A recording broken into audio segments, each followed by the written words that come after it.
Alright guys, it's time. We're finally doing it. I'm finally watching all 6 Mission Impossible movies. I watched Mission Impossible 1 last night for the first time. Let me give you my initial thoughts. This movie was good. That's about it. It was just good.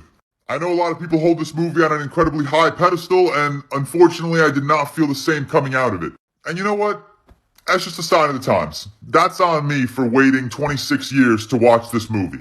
When I assess this as an action movie from the mid-90s, I get it. I 100% can appreciate this movie. I see its influence. I could name so many action films that came out of the 2000s that took after Mission Impossible 1.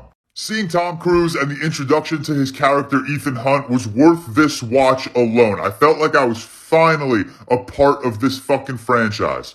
Between Ethan Hunt and Luther, this movie gave us some fantastic character moments. I do know that Luther is the only character other than Ethan to appear in all 6 Mission Impossible movies.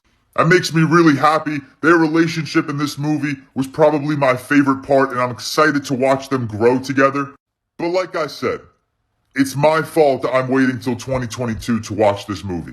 And at this point, I've seen this type of movie before, and I've seen it done better. Minor spoilers ahead, so if you haven't seen Mission Impossible like myself, just keep scrolling. Throwing us into this action thriller and immediately killing off Ethan Hunt's entire team was bold.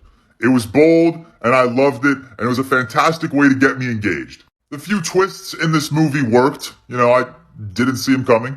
They were for sure well executed, but unfortunately, the surrounding scenes were just bland. There were times where I just felt bored watching a Mission Impossible movie, and I could unfortunately say the exact same thing about the action. It felt very dry, it felt very run-of-the-mill, and it didn't do enough to interest me.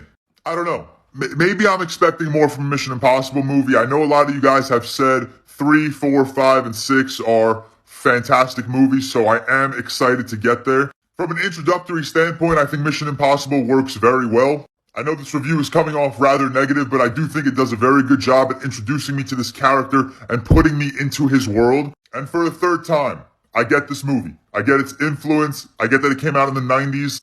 And having seen it for the first time in 2022 is no doubt hurting its rating. But I'm still going a 3.5 out of 5 stars on Letterboxd. I think this is a good introduction to this character and to this franchise. And I am thoroughly looking forward to continuing my watches.